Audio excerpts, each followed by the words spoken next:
Hey guys, it's Mr. Rip inside the Drum Cave, and today I have a fun little exercise for you to try at home. Today's exercise is going to be a creative exercise on the drum set, and what makes this one interesting is that you get to determine how easy or how hard the exercise gets. I would suggest starting easier and simpler, and then as you get more confidence, you can start adding levels of complexity to this. Let's get started. First, we're going to pick a rhythm that you already know how to play and just play it on the snare drum. For our purposes, we're going to play this. Pretty simple, right? Now, what we want to do is move that around the drum set. And this is called an orchestration exercise because we are orchestrating that rhythm. And that just means changing the sounds, right? So, same rhythm, different sounds. Here we go.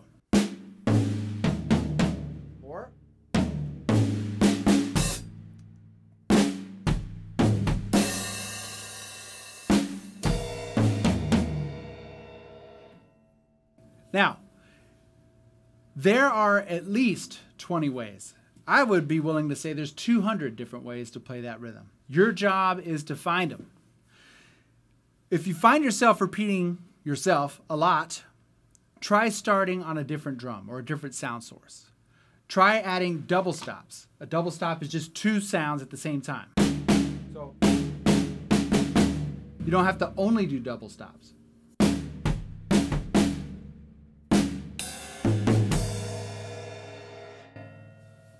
You can also add ruffs or drags or some kind of ornament to the rhythm. So instead of, maybe you play,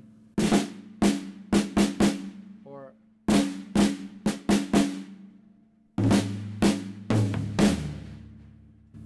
the idea is to deep dive on all the possible ways you can play the same rhythm. Now, before we move on, what I want you to do is practice playing that same rhythm and then repeating yourself before you change the orchestration. What this does is it forces us to think about what we're going to play, and it forces us to remember what we're going to play. Because if we randomly move around the kit, it's easy to just throw it away. What I want you to do is have some intention behind it. That means you have to focus. You have to think. Now, don't think too long. Just play something, but try to do it in a way that you remember what you just said. Here's an example. Repeat it. Change. Repeat.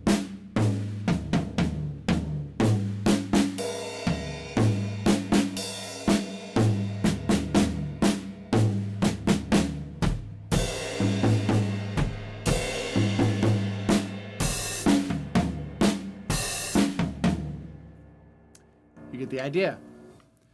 Again, repetition is good because it forces us to think about what we're about to play. First step, play a rhythm that you come up with, that you can remember. Play it on the snare drum first, repeat it, then change the orchestration and repeat that. Step two, play a new rhythm. For our case, we're going to play this one. Pretty simple. Again, let's move it around the kit and remember to repeat before we move on.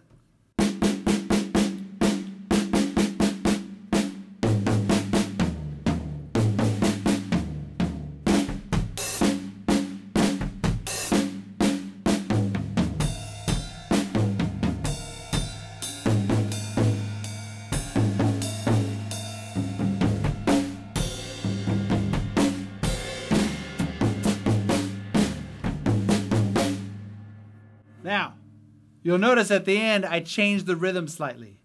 That's okay. Try to repeat it, okay? That way you don't just give up. You don't want to just throw it away because in a real life situation, you're playing in a band, you want to just keep playing. Even mistakes are just opportunities. And it's more about discovery. Oh, that was an interesting thing. Let me try and play that again. Let me see if I can orchestrate that new thing. So if you find yourself straying from your original thought, remember, it's just an opportunity to try something new. Stick with that for a while, and then maybe come back to the original, which leads us to step 3. We're going to combine the 2 rhythms into one long rhythm. Here it is on the snare drum. I'll repeat it, and then I'll start orchestrating it around the kit. Again. Move it.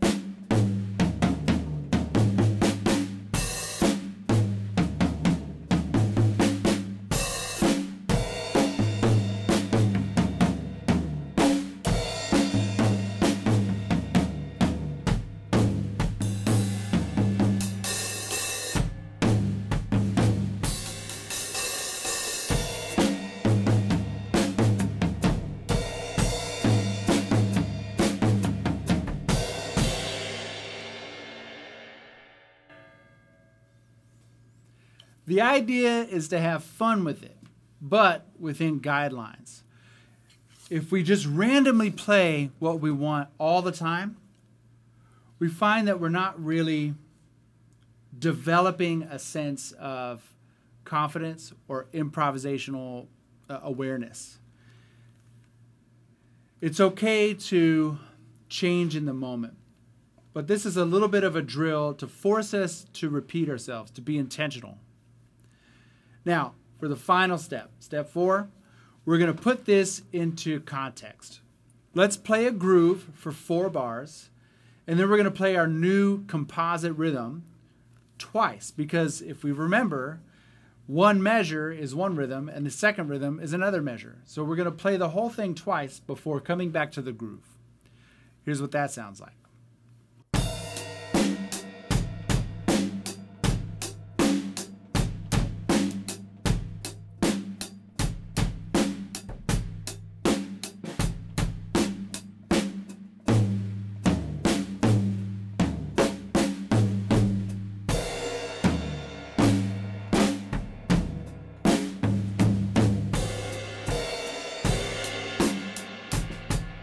You'll notice I didn't repeat myself that time, and that's okay.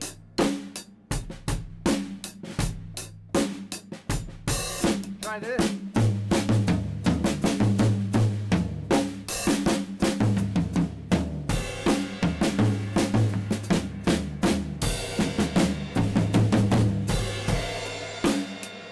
That time, I played the groove twice as fast, which made it into 16th notes, which then means I can play it 4 times. So here we go again.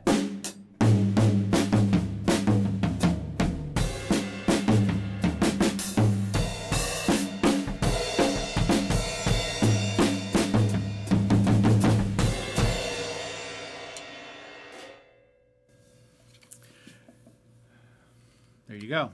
Now, there were a couple moments in there where I was unsure of what to play, and that's totally cool. You just got to go with it. You got to force yourself into a scenario where you at least have some control, because those are the rhythms that I decided at the very beginning of the exercise.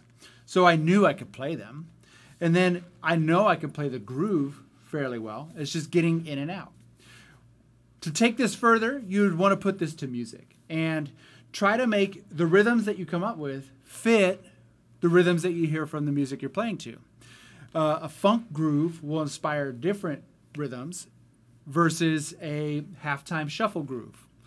And a Brazilian samba will inspire different rhythms than a ballad.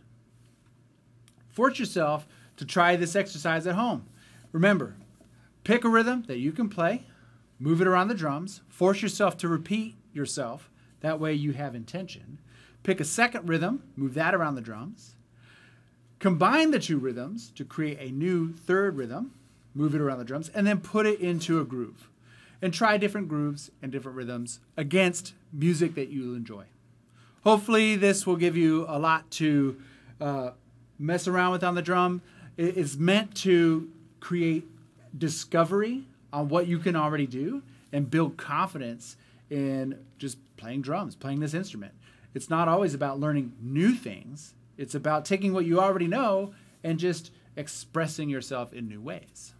That's it for this time. We'll see you next week. Bye-bye.